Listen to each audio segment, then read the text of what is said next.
तो क्या देश में फिर से लॉकडाउन लगने वाला है? इस प्रकार की खबरें पिछले कुछ दिनों में काफी सुनने को मिली थी और कुछ दिन चलने के बाद से ये बंद भी हो गई। लेकिन सोच के देखिए, क्या वाकई में दुनिया एक ऐसी तबाही की ओर बढ़ रही है जो कि कोविड-19 से भी भयानक है? और ये सवाल इसीलिए ज्यादा महत्वपूर्ण बन जाती है क्योंकि अभी कुछ दिनों पहले ही रूसी राष्ट्रपति व्लादिमीर पुतिन ने भी कुछ ऐसा ही बयान दिया है और उनके इस बयान ने पूरी दुनिया को सन्न कर दिया है। रूसी राष्ट्रपति ने अमेरिका और ईरान के बीच हो रहे युद्ध की तुलना करते हुए ये बताया कि इस युद्ध के होने वाले परिणाम कोरोना महामारी से भी कहीं ज्यादा घातक होंगे और आने वाले समय में पूरी दुनिया को कोविड-19 जैसी स्थिति के लिए तैयार रहना होगा। हैरान करने वाली बात है कि अभी कुछ दिनों पहले ही भारत के प्रधानमंत्री नरेंद्र मोदी ने भी कुछ इसी प्रकार के बयान देते हुए भारतीय संसद में कहा था कि भारत के लोगों को कोविड जैसी स्थिति के लिए हमेशा तैयार रहना चाहिए। ऐसे में प्रश्न ये उठता है कि दुनिया के इन दो शक्तिशाली नेताओं के दिमाग में आखिर चल क्या रहा है? क्या आने वाले समय में कुछ ऐसा अदृश्य होने वाला है जो हमें फिर से घरों में कैद कर देगा? और सबसे बड़ा सवाल, क्या आने वाले समय में ऑपरेशन सिंदूर 2.0 भी शुरू होने वाला है या फिर ये शुरू हो चुका है? आज के इस वीडियो में हम उन सभी सीक्रेट फाइलों और बयानों पर पर्दाफाश करेंगे जो कि मेनस्ट्रीम मीडिया आपको दिखा नहीं रही है। 26 मार्च 2026 को मॉस्को में रूसी राष्ट्रपति पुतिन ने वेस्ट एशिया में चल रहे युद्ध का जिक्र करते हुए कोविड-19 जैसे महामारी का भी संकेत दिया। उनके अनुसार इस युद्ध ने ग्लोबल लॉजिस्टिक्स, प्रोडक्शन और सप्लाई चेन को बुरी तरीके से ध्वस्त कर दिया है।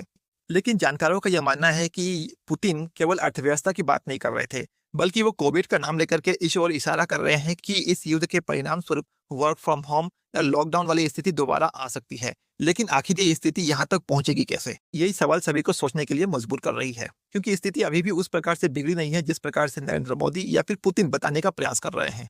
अभी कुछ दिनों से सोशल मीडिया पर भी लॉकडाउन को लेकर के लगातार अफवाहें उड़ाई जा रही थी, क्योंकि सरकार ने भी राज्यों के मुख्यमंत्रियों के साथ के मीटिंग करके युद्ध जैसी स्थिति के लिए तैयार रहने और इमरजेंसी रिक्वायरमेंट्स जैसे कि रेशनिंग और घरों तक जरूरी वस्तुओं को पहुंचाने तक की सभी तैयारियों को लेकर के भी मीटिंग की थी। और इसीलिए सोशल मीडिया पर भी ये अफवाहें फैल रही थी कि आने वाले वर्षों में कहीं भारत में फिर से लॉकडाउन जैसी स्थिति का सामना न करना पड़ जाए।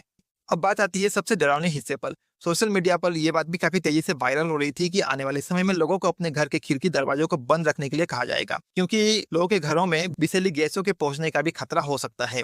सोशल मीडिया पर इस बात की भी चर्चा चल रही थी कि कुवैत जैसे देशों में लोगों को अपने घर के खिड़की दरवाजे बंद करने के लिए कहा गया है ताकि युद्ध से फैलने वाली विषैली गैसें उन तक ना पहुंच पाए। इस युद्ध में यह भी देखा जा रहा है कि विरोधी देश एक दूसरे के रिफाइनरीज, केमिकल प्लांट्स और यहाँ तक कि परमाणु संयंत्रों पर भी लगातार हमले कर रहे हैं और यदि इसे रोका नहीं गया तो आगे चल करके भी यह बहुत बड़ी मानवीय दुर्घटना पैदा कर सकती है।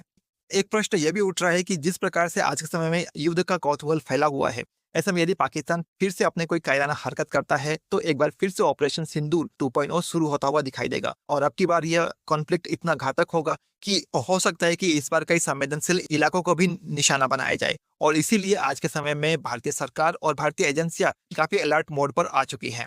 हालांकि यदि ऑयल सप्लाई की बात करें तो आज भी भारत में ऑयल को लेकर के कोई विशेष समस्या नहीं है और आज भी भारत में तेल की सप्लाई काफी हद तक नॉर्मल तरीके से चल रही है। लेकिन जिस प्रकार से सरकार द्वारा कोविड जैसी स्थिति के लिए तैयार रहने के लिए कहा गया है, ऐसे में इसको लेकर के कहीं ना कहीं देश के नागरिकों में एक भय की स्थिति बनी हुई है। और इसीलिए आज के समय में बड़े बड़े जानकार भी पुतिन और मोदी के इस चेतावनी को हल्के में ना लेते हुए उसे केवल भाषण का एक हिस्सा न मानते हुए इसे आने वाले संकट की संकेत के तौर पर भी देखने का काम कर रहे हैं। बाकी आपका इस स्थिति को लेकर के क्या कहना है और क्या आपको भी लगता है कि आने वाले समय में लॉकडाउन जैसी स्थिति बन सकती है? आपके क्या विचार है, कमेंट बॉक्स में जरूर बताएं। हम जानना चाहेंगे कि आप इस विषय में क्या सोचते हैं। और हाँ, यदि आपको हमारे विश्लेषण पसंद आते हैं तो आप हमारे वीडियोस को लाइक जरूर करें और यदि चैनल को अभी तक सब्सक्राइब नहीं किया तो आप इसे सब्सक्राइब जरूर करें। तो मिलते हैं अपने अगले विश्लेषण में, तब तक के लिए अपना ख्याल रखें। जय हिंद, जय भारत।